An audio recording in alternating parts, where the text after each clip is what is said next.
한 주 잘 보내셨습니까? 마침내 요셉이 총리가 되었어요. 예. 세상 사람들은 이 장면을 보면서 와, 요셉 성공했다 그렇게 말할 것입니다. 그런데 요셉의 모습을 보면 어떠한가요? 갑자기 어느 날 순간에 신데렐라처럼 그렇게 빵 하고 성공한 것입니까? 아니에요. 과정을 통과하고 난 다음에 하나님께서 그를 세우시는 모습을 봐요.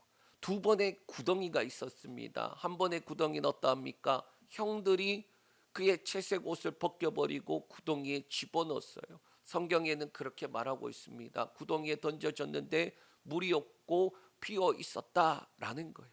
구덩이에 들어갈 때만 해도 어떻게 보면 요셉의 입장에서는 막막하고 이제 죽는 것은 아닌가 그런 생각이 들었을 거예요. 그런데 거기에 구덩이에 들어가니까 뭐가 있습니까? 하나님의 예비하심이 있었다라는 것을 성경은 말씀하고 있어요. 근데 누구의 눈에만 보이지 않는다? 요셉의 눈에만. 저와 여러분도 마찬가지 아닌가요? 살아가다 보면은 우리 눈앞에 있는 것만 바라보니까 뭐가 보이지 않습니까? 하나님의 예비하심이 안 보이는 거예요. 하나님의 함께하심이 안 보이는 거예요.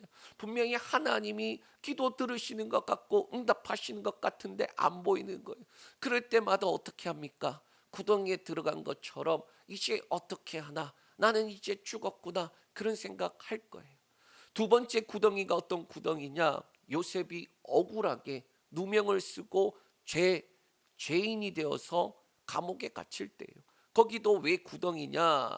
거기는 동그란 집이라고 원어로 되어 있어요. 그 왜 동그란 집이냐? 애굽 감옥은 동그랗게 벽을 쌓아갖고 외부와 접촉을 못하게 되어 있단 말이에요. 그러니까 구덩이가 땅 밑에 있는 구덩이가 아니라 이제는 어떻게 됩니까? 땅 위에 있지만은 철저하게 외부와 단절이 되게 동그란 집에 거하게 되었어요. 그 구덩이에서도 어떻게 합니까? 내가 억울하다고, 내가 무슨 잘못을 했냐고, 나는 짓지도 않는 죄 때문에 들어갔다고 그렇게 억울한 마음이 있을 수 있겠지만은 거기도 어떻게 합니까? 하나님의 예비하심이 있어요. 간수장이 이 요셉을 보니까 뭐가 보이나요? 하나님의 함께 하심을 본 거예요. 그래서 그에게 전옥의 모든 권한을 그에게 주더라라는 겁니다. 그리고 그곳에서 어떠한 예비하심이 있습니까? 꿈을 꾼 두 사람을 만나게 하더라라는 거예요. 그들이 꿈을 꾼 것 때문에 번민합니다. 술 맡은 간원장이 꿈을 꾸었고 떡 맡은 간원장이 꿈을 꾸었어요. 그런데 그들이 번민할 때에 어떻게 하나요? 요셉이 그들을 보니까 평상시와 다르거든요. 그래서 묻습니다. 왜 그러냐? 꿈 때문에 그렇다. 꿈 해석은 하나님께 있지 않냐? 나에게 말해봐라. 그래서 그들의 꿈을 해석해주고 그 꿈대로 진행되는 것들을 봅니다. 그래서 술 맡은 관원장이 어떻게 되나요? 복직이 되는데 그를 향하여서 뭐라고 말합니까? 복직하면은 나 좀 기억해서 여기서 나가게 해주십시오. 나는 여기에 들을 만한 죄 짓지 않았습니다. 억울합니다. 그런데 술 맡은 간원장이 복직되고 어떻게 됩니까? 잊어버려서 2년을 지나버리게 되더라라는 거. 이게 두 번째 구덩이에요. 저와 여러분들이 인생을 살아가면서 이 구덩이에 빠질 때에 억울함도 올라오고 분노도 올라오고 막막함도 올라오고 좌절도 올라오지만은 그러나 그 시간들을 통과하고 나니까 어떻게 되나요? 하나님의 말씀하신 것들이 약속하신 것들이 하나님의 때에 이루어지더라라는 거예요. 그게 요셉이 총리가 된 사건이다라는 거예요. 자, 요셉이 바로를 향하여서 말합니다. 하나님께서 바로에게 하실 일을 보이신 겁니다. 하나님께서 정하셨기에 이 일은 진행됩니다. 그런데 왜 하나님 보여주신 줄 아십니까? 보고 준비해서 망하지 않도록 대비하라는 것입니다. 그래서 이렇게 준비해야 됩니다. 저렇게 해야 됩니다까지 다 이야기하니 바로와 그의 모든 신하들이 이렇게 말합니다. 하나님의 영에 감동된 사람이다. 하나님이 이 모든 것들을 보이신 사람으로 너와 같이 명철하고 지혜 있는 자가 없다. 그렇게 해서 요셉을 총리로 세웠다라는 거예요. 그리고 그 꿈대로 7년의 풍년을 맞이합니다. 그 엄청난 풍년 속에 뭐 하는 거예요? 저장하는 거예요. 20%를 떼서 저장하는 거예요. 지금 저희가 이제 주일과 수요일에 있는 말씀을 제가 요약해 드리는 거거든요. 풍년의 때를 마주할 때에 뭐 해야 되느냐? 저장해야 돼요. 왜? 흉년이 오기 때문에. 저와 여러분도 어떻게 됩니까? 평안의 때를 마주할 때는 뭐 해야 되는 거예요? 기도해야 되는 거예요. 기도로 쌓아놔야 되는 거예요. 기도할 힘을 길러놔야 되는 거예요. 왜? 흉년의 때, 어려운 때를 맞이할 때에 기도할 힘이 없을 그때에 뭘로 땡겨 쓰기 위해서 평안의 때 기도했던 것, 그걸로 다시금 일어서기 위해서라는 거예요. 자, 그렇게 해서 요셉이 그 풍년을 잘 준비합니다. 그리고 하나님이 그에게 은혜를 주셔서 두 아들을 주시는데, 첫째에는 므낫세라는 이름을 그에게 지어줍니다. 그리고 그 이름을 이렇게 말하는 거예요. 하나님이 내게 내 모든 고난과 내 아버지의 온 집을 잊어버리게 하셨다. 둘째가 태어납니다. 둘째에는 에브라임이라는 이름을 지어줍니다. 하나님이 나를 내가 수고한 땅에서 번성하게 하셨다라는 거예요. 이 두 이름의 공통적인 것이 있습니다. 뭐냐? 바로 하나님이 나에게 이렇게 하셨다라는 고백이에요.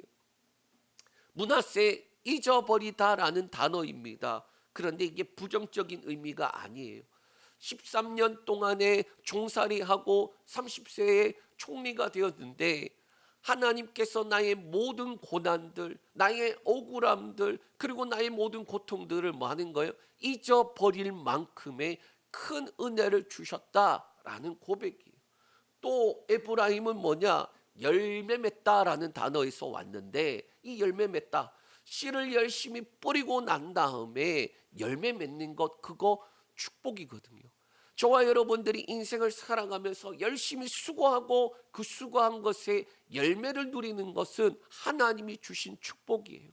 그러니까 에브라임이란 이름이 그러한 의미인 거예요. 하나님께서 내가 수고한 모든 것에 거두게 하시는 복을 주셨다라는 겁니다. 그래서 현재 누리고 있는 이 축복을 말하고 있는 거예요. 둘 다 히브리식으로 지었고 하나님을 향한 고백이 담겨 있는 것입니다. 자, 이렇게 요셉은 하나님의 말씀대로, 약속대로, 주신 꿈대로 차근차근 지나가서 마침내 총리가 되었어요. 그러면 야곱의 집은 어떠한가라는 거예요. 42장 1절에서 5절에 보면 요셉이 이러한 과정들을 거쳐갈 때에, 그리고 총리가 되고 7년의 풍년을 누리고 있을 때에 야곱의 집은 과연 어떠한 일이 일어났는가? 1절 2절에 보면 흉년으로 인하여서 야곱의 집에도 먹을 양식이 없어져 갔다라는 거예요. 그래서 야곱이 뭐라고 말하느냐? 애굽에 곡식이 있으니 가서 곡식 좀 사와라, 그렇게 보내더라라는 거예요. 우리 3절에서 4절 말씀 읽겠습니다. 요셉의 형 10사람이 애굽에서 곡식을 사려고 내려갔으나 야곱이 요셉의 아우 베냐민은 그의 형들과 함께 보내지 아니하였으니 이는 그의 생각에 재난이 그에게 미칠까 두려워함이었더라.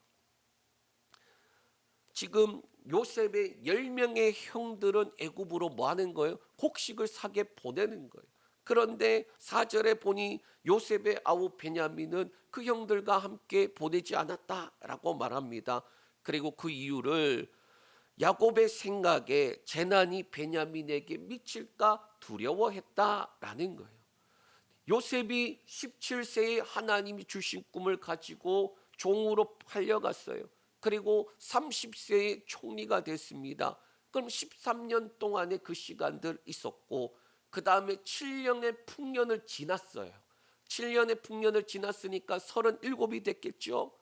그러니까 20년이 지나고, 그러고 난 다음에 나중에 보면 45장 6절에 지금 흉년이 들었는데 앞으로 5년은 더 흉년이 있기 때문에 그것을 위해서 당신들 다 와야 됩니다, 그런 내용을 이야기하거든요. 그래서 대략 22년이 지난 시점이에요. 22년이라는 시간이 지났는데 야곱의 집은 어떠하느냐? 여전히 과거의 상처 속에 있었다라는 거예요. 요셉이 사라지고 야곱은 베냐민을 잃을까 봐 두려워하는데 20몇 년이 지났는데도 여전히 그러한 두려움과 그러한 슬픔과 아픔 가운데 있었다라는 거예요. 그런데 하나님은 이 기근을 통하여서 그 가정을 움직이시더라라는 거예요. 야곱의 아들들은 곡식을 사러 가기 위하여 애굽으로 내려갑니다. 겉으로 보면은 양식을 구하러 가는 길이에요. 그러나 하나님의 섭리 안에서 보면 그 길은 하나님께서 그 형들을 요셉에게로 이끌어가는 그 길인 거예요. 그것은 하나님께서 요셉의 꿈을 이루시고 형들을 묶어 놓았던 그 죄를 기억나게 하시며 무너진 가정을 회복시키는 그 시작의 길이었다라는 겁니다. 그 첫 번째가 뭐냐? 하나님께서 주신 꿈이 이루어지기 시작하더라라는 거예요. 저와 여러분들이 착각하는 게 뭐냐? 요셉의 꿈이 이루어진 것을, 총리가 된 것이 요셉의 꿈이 이루어졌다라고 하는데 실제로 꿈의 내용을 보면 그렇지 않거든요. 오늘 여기에 그 내용이 나옵니다. 우리 6절에서 9절 말씀 읽겠습니다.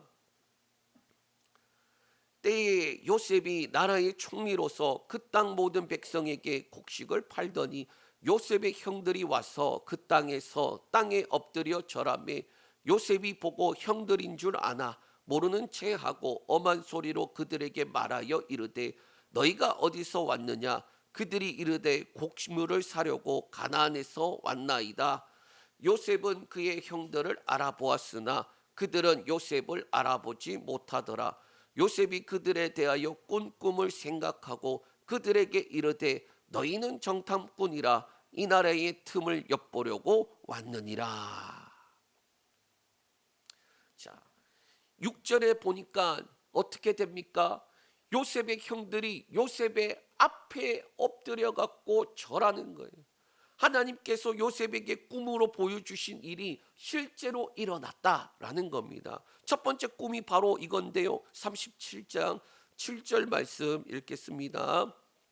우리가 밭에서 곡식단을 묶더니 내 단은 일어서고 당신들의 단은 내 단을 둘러서서 절하더이다.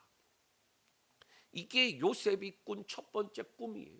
그러니까 곡식을 묶었는데 내 곡식단이 일어섰는데 당신들이 묶은 단들이 나에게 절했다.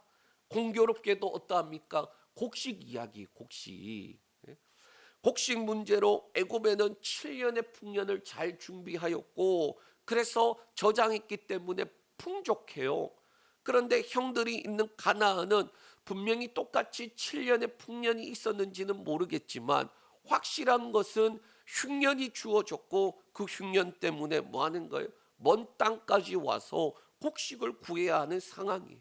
그리고 누구한테 절합니까? 요셉인 줄 모르지만은 그 요셉 곡식을 갖고 있는 이 앞에 엎드려서 뭐 하는 겁니까? 곡식 좀 빌려달라라고 그렇게 요청하기 위해서 왔다라는 거예요. 자, 그런데 요셉은 형들을 보자마자 알아봤다라는 거예요. 형들을 봤는데 형들을 알아본 거예요. 그러나 어떻게 합니까? 아는데 형들을 반갑게 맞이하는 것이 아니라 일부러 엄한 채, 모르는 채 하면서 엄한 목소리로 그들에게 말합니다. 너희가 어디서 왔니? 예, 곡식을 사려고 가나안에서 왔습니다. 자, 왜 그러면 요셉이 그들에게 모르는 채 하고 그들에게 엄한 목소리로 말하였을까? 형들이 어떻게 변하였는지 시험하기 위한 거예요. 22년이라는 시간이 지났는데 형들이 과연 옛날 그대로일까? 아니면 형들 또 나이를 먹으면서 어느 정도의 변한 것이 있을까? 그래서 형들은 알아보지 못하고 요셉은 알아보는 가운데 요셉이 그들을 구덩이로 집어넣기 시작합니다. 자, 그러면 우리가 먼저 여기서 하나 이야기할 게 왜 형들은 요셉을 못 알아봤을까? 첫 번째는 신분의 변화 때문이에요. 요셉이 처음에 채색 옷을 입고 있다가 어떻게 합니까? 벗겨지고 종으로 팔려갔어요. 그가 입은 옷은 거의 벌거벗다시피 하면서 종으로 팔려갔기 때문입니다.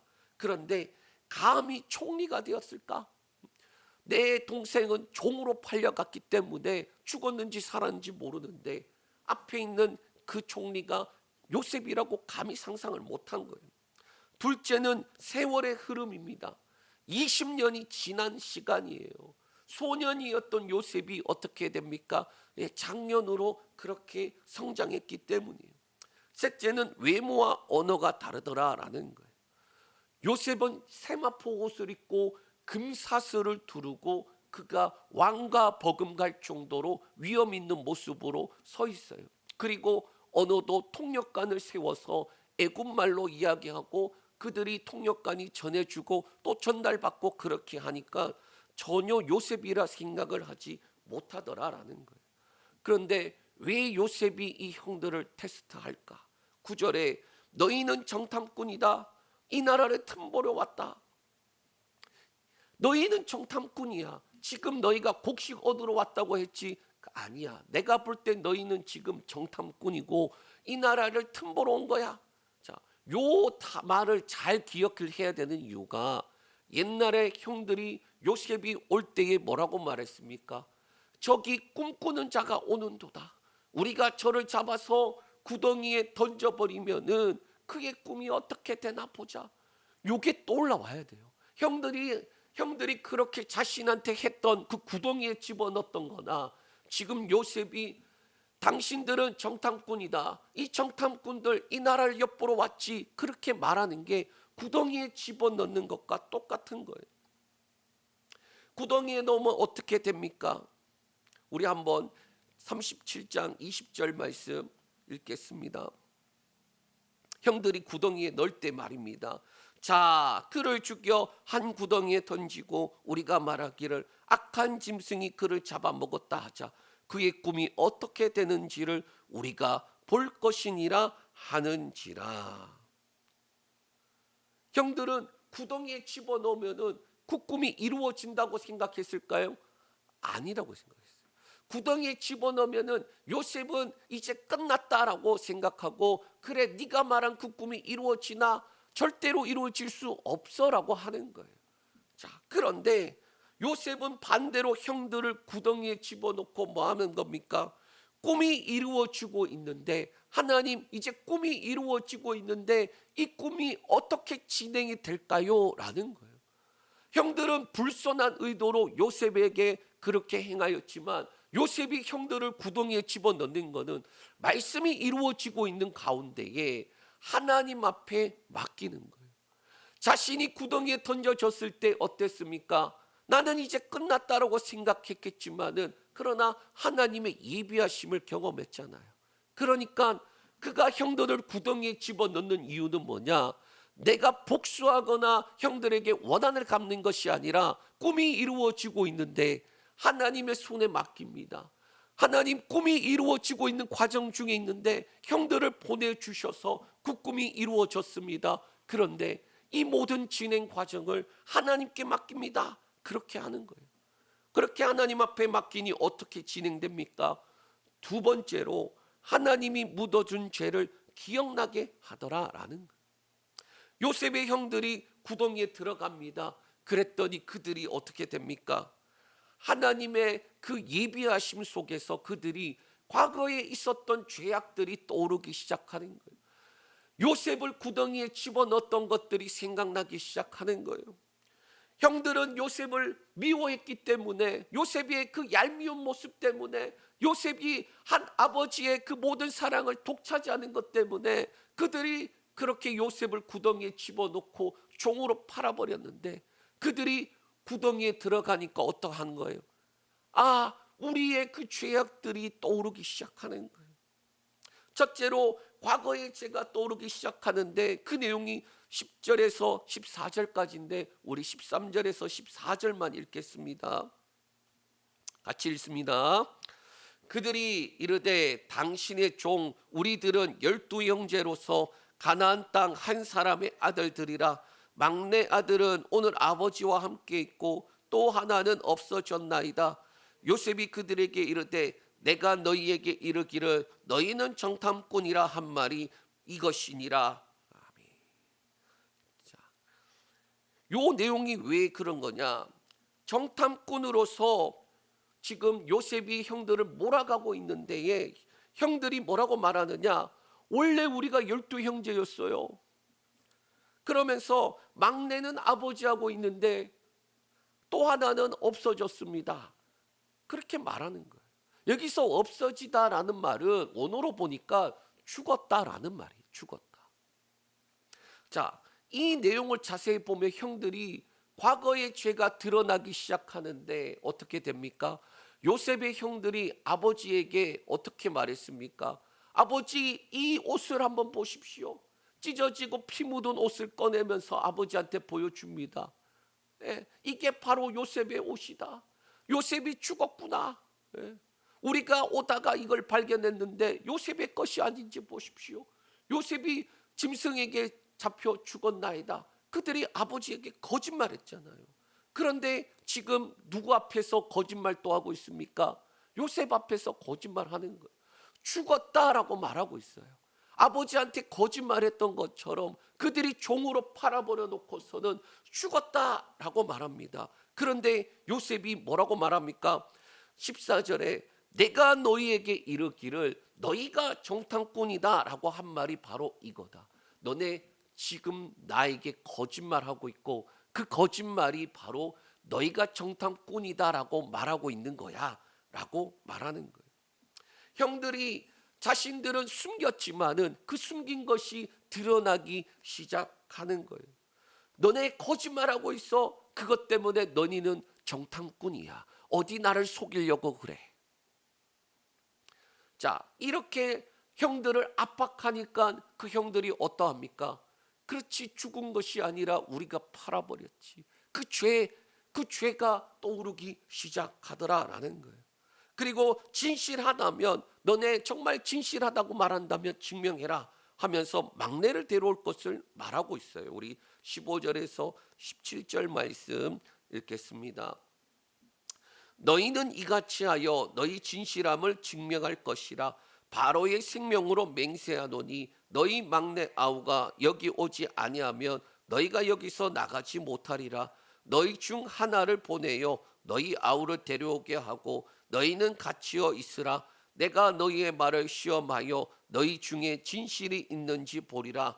바로의 생명으로 맹세하노니 그리하지 아니하면 너희는 과연 정탐꾼이라 하고 그들을 다 함께 3일을 가두었더라. 아멘. 지금 요셉이 두 번째 구덩이에 그들을 집어넣습니다. 어디입니까? 감옥. 요셉이 어디에 갇혔었습니까? 감옥. 구덩이에 들어갔었잖아요. 동일하게 형들이 3일 동안의 감옥에 갇힙니다. 이 진실함을 증명하기 위해서는 방법이 하나밖에 없다. 그 방법이 뭔 거예요? 막내 아들 데려와라. 너네 막내 동생 데려와라 라는 거예요. 그러면서 구체적으로 16절에 너희 중에 하나를 보내어서 너희 아우를 데려오게 하고 너희는 갇혀 있어라 라는 거예요. 자, 억울함의 구덩이며 죄인된 구덩이의 시간을 그들에게 보여주는 거예요. 그들이 죄를 지었습니까? 아니요. 그들이 억울한 일을 당하고 지금 감옥에 갇힌 거예요. 억울하잖아요. 왜? 정탐꾼이 아닌데 정탐꾼이라고 하지. 그리고 그 진실함을 밝혀내라고 하지. 막 그러한 억울함 속에 동일하게 집어넣는 거예요. 그리고 서로를 향하여서 비난도 했을 거예요. 왜 쓸데없는 소리 했냐? 그러면 어떻게 하냐?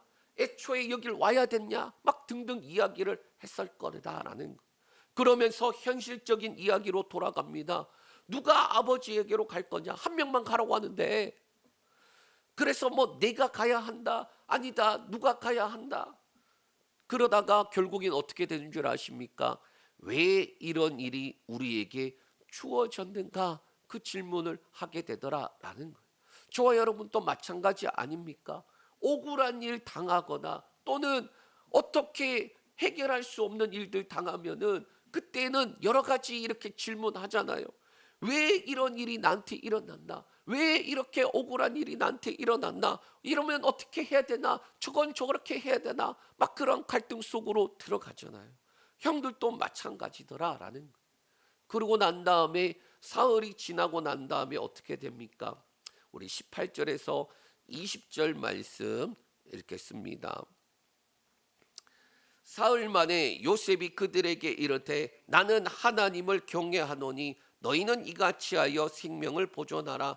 너희가 확실한 자들이면 너희 형제 중 한 사람만 그 옥에 갇히게 하고 너희는 곡식을 가지고 가서 너희 집안의 굶주림을 구하고 너희 막내 아우를 내게로 데리고 오라. 그러면 너희 말이 진실함이 되고 너희가 죽지 아니하리라 하니 그들이 그대로 하니라.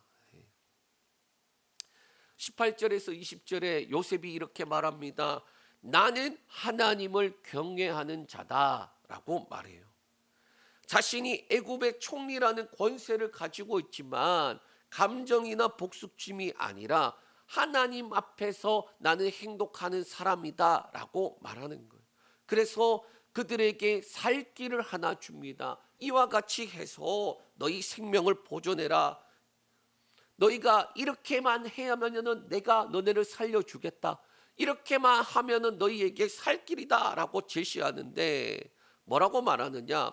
한 사람만 옥에 남고 나머지는 곡식을 가지고 돌아가서 가족의 굶주림을 해결하라라는 거예요. 그리고 막내 아우를 데리고 와서 그들의 말이 진실함인지 너네가 증명하고 어떻게 합니까? 한 명 데리고 다시 가라라는 거예요. 자, 그들에게 이렇게 말하는 이유가 뭡니까? 너네 동생 팔았지. 그 동생 죽었다고 말했지만 너네 동생 팔았지. 너네 지금 여기 있는 이 한 사람 팔아버리고 너네 곡식을 면하고 그러고 살 수 있는 기회가 주어졌어.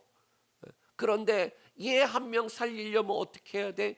가서 다시 아우를 데려와야 돼. 그리고 진실함을 증명해야 돼 라고 하는 거예요. 이것은 뭐냐? 단순한 신문이 아니라 하나님께서 요셉의 형들에게 진실함과 변화의 여부를 드러내는 과정으로 가더라라는 거예요. 이 과정을 통해 무엇을 만들고 있습니까? 둘째로 죄를 고백하고 돌이키게 하더라라는 거예요.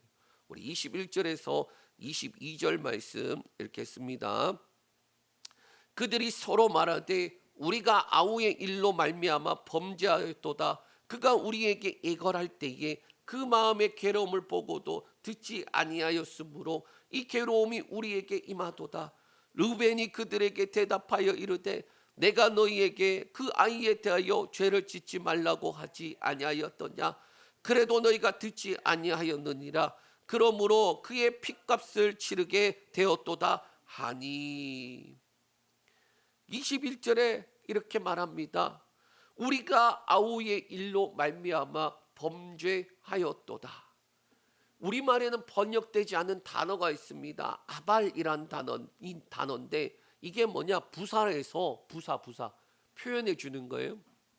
참으로라는 말이 참으로. 그러니까 탄식하면서 그들이 지금 죄를 고백하고 있는 거예요. 형들이 늦은 후회를 하고 있는 거예요.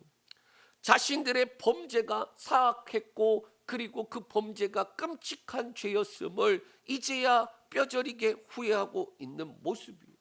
그러면서 그 마음의 괴로움을 보고도 요셉이 형들에게 외치면서 그리고 형들에게 살려달라고 하는데 그들이 어떻게 했습니까? 매정하게 그를 구덩이에 집어넣었어요.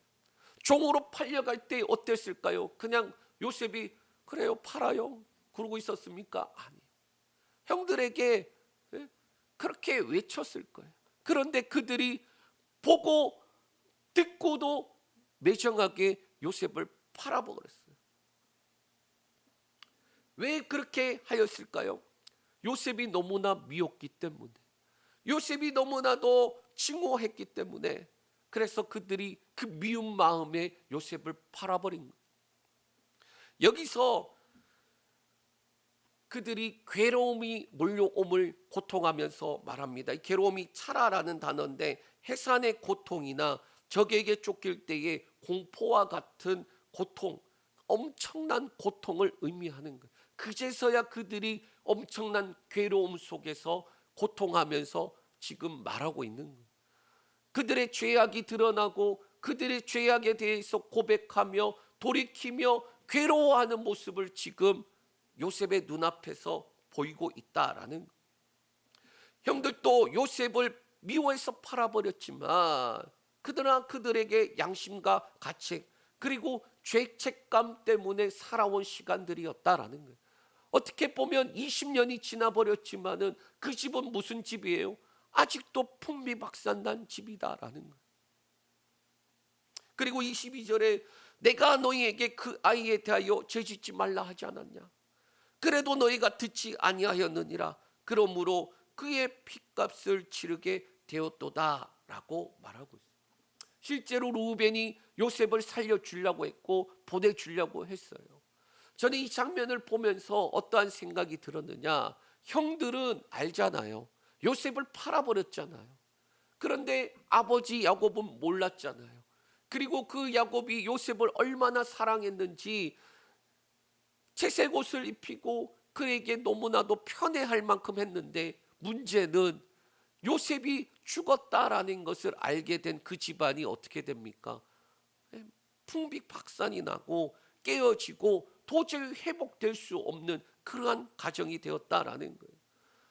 여러분들도 아시다시피 부모가 죽으면 땅에 묻지만 자식이 죽으면 어떻게 됩니까? 가슴에 묻는다라는 거예요. 그만큼 아픔과 고통 가운데 부모가 살아가는 거예요. 요셉의 집안도 마찬가지였어요.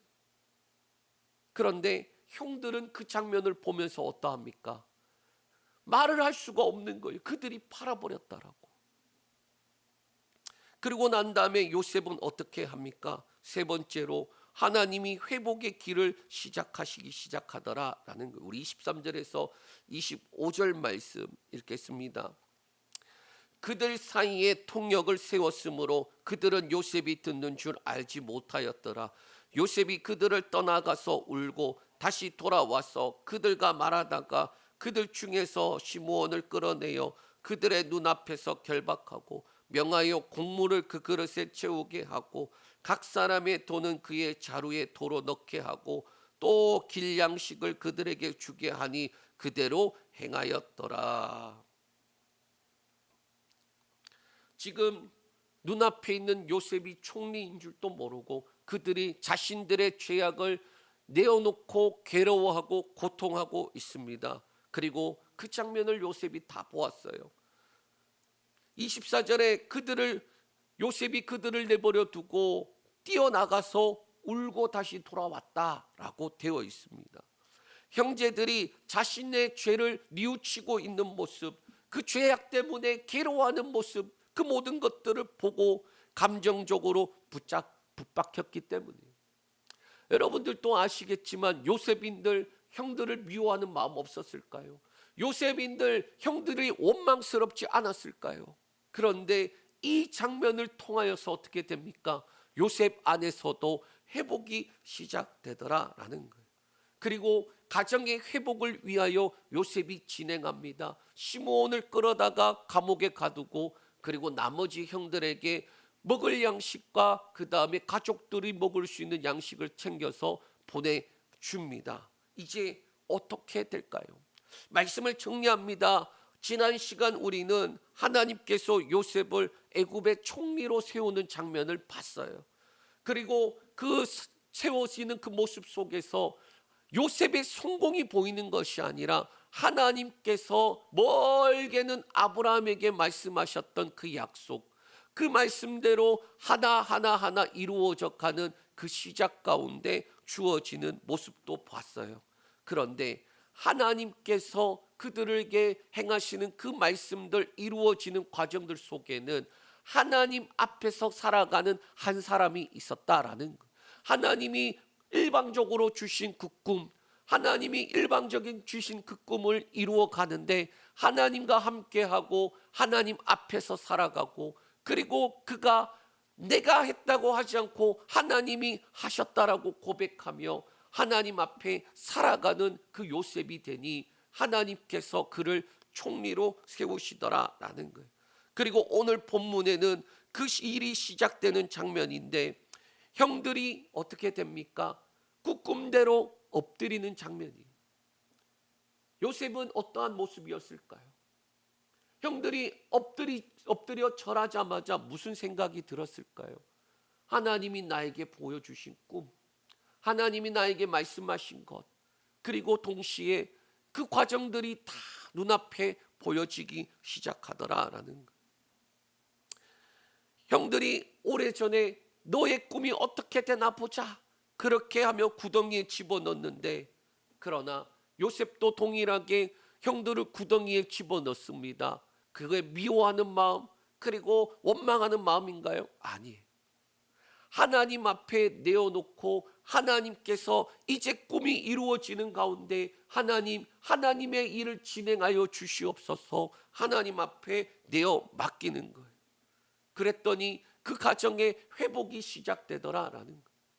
요셉이 회복되기 시작하고 형들이 죄악들을 뉘우치고 고백하고 괴로워하기 시작하더라. 우리가 우리의 아우를 일로 말미암아 범죄하였도다. 하나님은 기억나게 하시는 분입니다. 뭘 기억나게 하십니까? 말씀하시고 약속하신 것들을 기억나게 하시는 하나님이. 하나님은 또 뭘 기억하게 하십니까? 숨어 있는 죄악들을 기억나게 하신다라는 거예요. 왜 그럼 기억나게 하십니까? 그 모든 것들을 내어놓고 뭐 하는 거예요? 죄사함 받아서 우리로 하여금 회복의 길로, 치유의 길로, 끝내는 축복의 길로 인도하시기 위해서다라는 거예요. 저와 여러분들에게도 하나님이 말씀하신 것들이 있을 겁니다. 예, 나는 기억 못하는데 하나님 앞에 고백한 것들도 있어요. 하나님, 내가 언젠가 이렇게 되면은 이렇게 할게요. 예, 제가 그렇습니다. 제가 개척을 준비를 하는데, 제가 개척을 20살 때부터 생각을 했거든요. 그런데 개척을 준비하는데 제가 경주에 부목사로 있다가 개척을 준비하기 위해서 1년의 시간을 또 교회에서 허락해 줘서 부목사로 사역하면서도 사역을 좀 줄여주고 개척에 온전히 집중할 수 있도록 해줬는데, 장소를 놓고 기도를 했어요. 경주에도 신도시가 개발되고 있어서 마침 개발되는 그곳에 제가 마음에 두고 거기다가 개척을 준비해야지라고 준비하고 있는데, 기도를 하는데 어느 순간에 제가 예전에 무심코 했던 말이 떠오른 거예요. 그 말이 뭐냐? 나중에 개척하면 여기다가 해야지.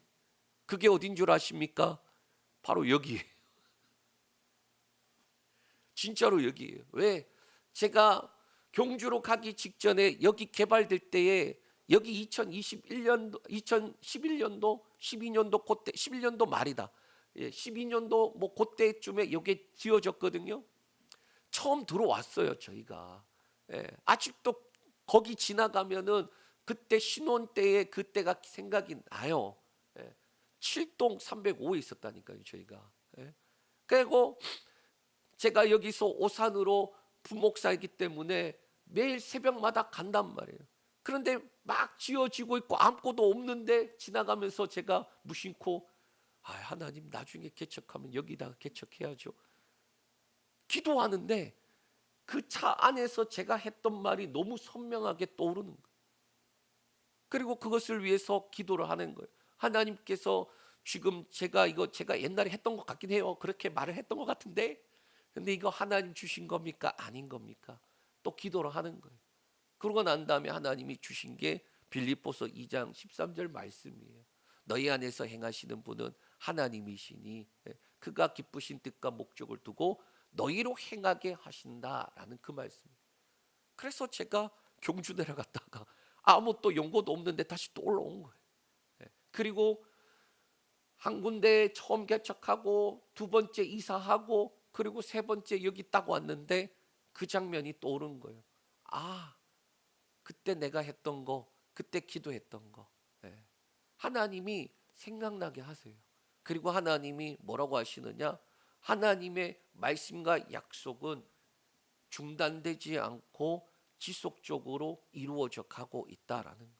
저와 여러분 또 마찬가지입니다. 분명히 하나님이 여러분들에게 말씀하신 것들이 있어요. 그런데 잊어버린 것들도 있어요. 포기한 것도 있어요. 구덩이에 빠졌다고 이게 되겠냐? 너의 꿈이 이루어지나 보다. 그렇게 상황, 환경과 여건이 아마 말할 때에 그래 되겠어라고 좌절하는 경우도 있었을 거예요. 포기하는 때도 있었을 거예요. 또 억울하게 감옥에 갇혔을 때에, 예? 억울하게 감옥에 갇혔을 때에 이게 되겠나 그런 생각도 들 때에 하나님이 갑자기 어떻게 합니까? 세우시더라라는. 그런데 우리는 하나만 기억합니다. 말씀이 이루어지는 것, 그게 뭡니까? 하나님 축복받는 것, 성공하는 것, 잘 되는 것. 그런데 하나님은 그 과정들 속에 뭐 하는 거예요? 요셉을 총리로 세우는 게 목적이 아니라 그 과정을, 그의 집안을 어떻게 하는 걸 회복시켜서 어디로 데리고 와야 됩니까? 애굽으로 데리고 와서 3, 4대 만에 뭐 해야 되는 거예요? 다시금 애굽에서 가나안으로 들어가야 돼요. 왜? 가나안 땅이 때가 되지 않아 갖고 다시금 하나님이 아브라함에게 하신 그 자손의 번성함과 땅을 취하기 위해서는 애굽으로 보내어서 번성하여서 나와야 되기 때문이에요. 그 과정 속에 요셉이 있는 겁니다. 그 과정 속에 총리가 된 거예요. 그 과정 속에 뭐가 필요합니까? 치유와 회복도 필요했어요. 그 과정 속에 죄의 악을 고백하고 용서를 구하고 그들이 돌이키는 것도 필요했어요. 저와 여러분도 마찬가지입니다. 하나님 앞에 축복받길 원하고 하나님의 말씀이 이루어지길 원한다면 내 안에 숨어있는 죄들은 무엇이 있는가? 하나님의 복을 가로막는 그 죄악들은 무엇이 있는가? 하나님의 복을 가로막고 있는 내 마음의 불신앙은 뭐가 있는가? 그 모든 것들을 다 내어놓고 치유되고 회복되고 그리고 난 다음에 축복이 이루어질 줄 믿습니다. 그 은혜를 누리는 저와 여러분 되시길 축복합니다.